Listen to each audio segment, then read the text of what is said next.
নমস্কার। আজকে যে বিষয়টা নিয়ে আলোচনা করব, বিষয়টা হচ্ছে ঈশ্বর কখন অবতীর্ণ হন বা কোন সময় ঈশ্বর আমাদের সত্যি আমাদের পাশে এসে দাঁড়ান, সেটা নিয়ে আজকে কথা বলবো একটু।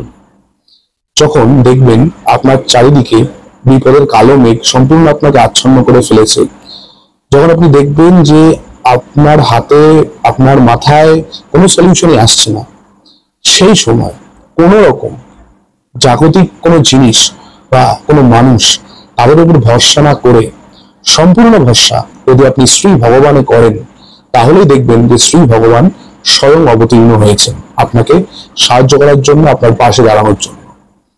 মহাভারতে দ্রৌপদীর বস্ত্র হরণ অত্যন্ত নিন্দনীয় একটা ঘটনা। সেই ঘটনার ব্যাপারে কম বেশি আমরা সবাই জানি।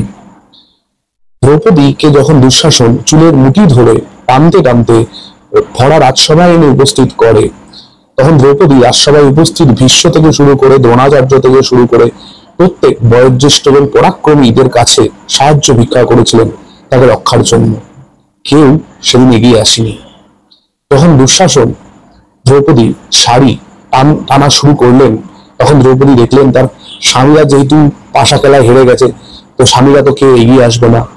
কোনো বয়োজ্যেষ্ঠ কোনো রাজা, স্বয়ং ধৃতরাষ্ট্র উপস্থিত থাকলেও সেও এগিয়ে আসবে না। যখন দ্রৌপদী বুঝতে পারলেন যে তিনি সম্পূর্ণভাবে এক ভয়ানক বিপদের মধ্যে পড়ে গেছেন এবং যেখানে তাকে হাত বাড়িয়ে সাহায্য করার মতন কেউ নেই এবং কেউ করবেও না, পারলেও করেনি ওদিন, অনেকে পারতো কিন্তু অনেকে করেনি ওদিন, তখন দ্রৌপদী যখন সর্বান্তঃকরণে দুহাত তুলে ভগবান শ্রীকৃষ্ণকে স্মরণ করলেন, বললেন, হে গোবিন্দ, এবার তুমি রক্ষা করো।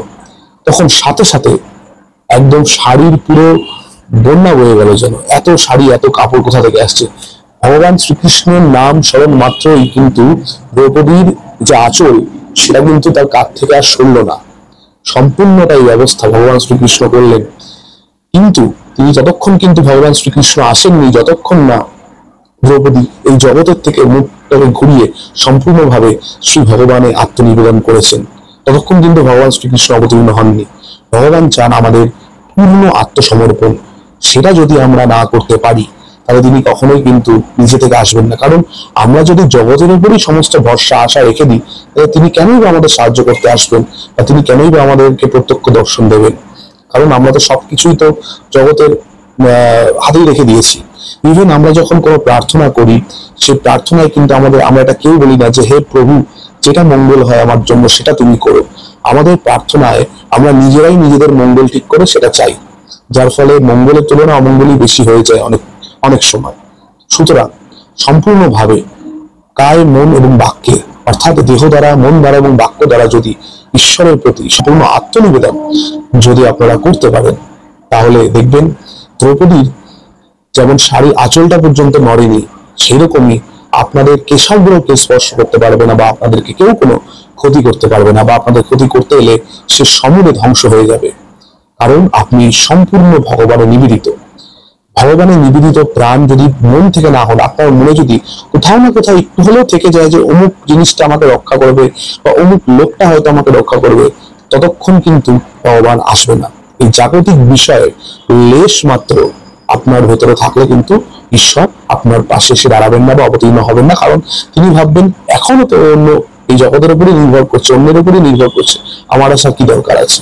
তো সুতরাং এটা অভ্যেস করুন নিজেদের প্রাত্যহিক জীবনে, যে সম্পূর্ণ ভার ঈশ্বরের উপর থাকবে এবং ঈশ্বরের উপরে সমগ্র ভার অর্পণ করে যদি আপনারা জীবন পথে অগ্রসর হন, তাহলে ঈশ্বর শুধু আপনাদেরকে বিপদ থেকে রক্ষাই করবেন না, সেই সাথে ঈশ্বর আপনাদেরকে এটাও চিনিয়ে দেবেন যে এই জগতে কারা আপনার জন্য অমঙ্গলকর বা বিপদজনক, এবং ঈশ্বর সেইভাবে তাদের থেকে আপনাদেরকে দূরে করে দেবে। আপনাদেরকে সেই সমস্ত যে বোঝা, অনেক সম্পর্ক আমাদের জীবনে বোঝা হয়ে যায়, যেগুলো আমাদের জন্য ক্ষতিকারক কিন্তু আমরা ছেড়ে ফেলতে পারি না।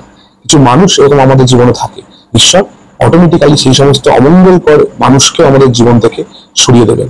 তাতে দেখবেন আপনার বিপদের প্রভাব, আপনার বিপদের যা আসার আপনার যেটা কথা ছিল, সেই বিপদ অনেকটাই কেটে যাবে।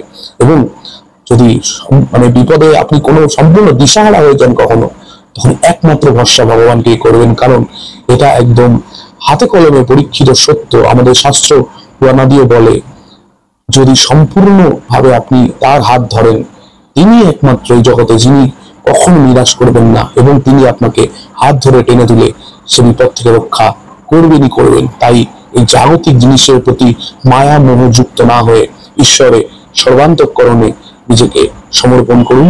দেখবেন যে জীবনের গতি প্রকৃতি আপনার সম্পূর্ণভাবে বদলে গেছে। নমস্কার।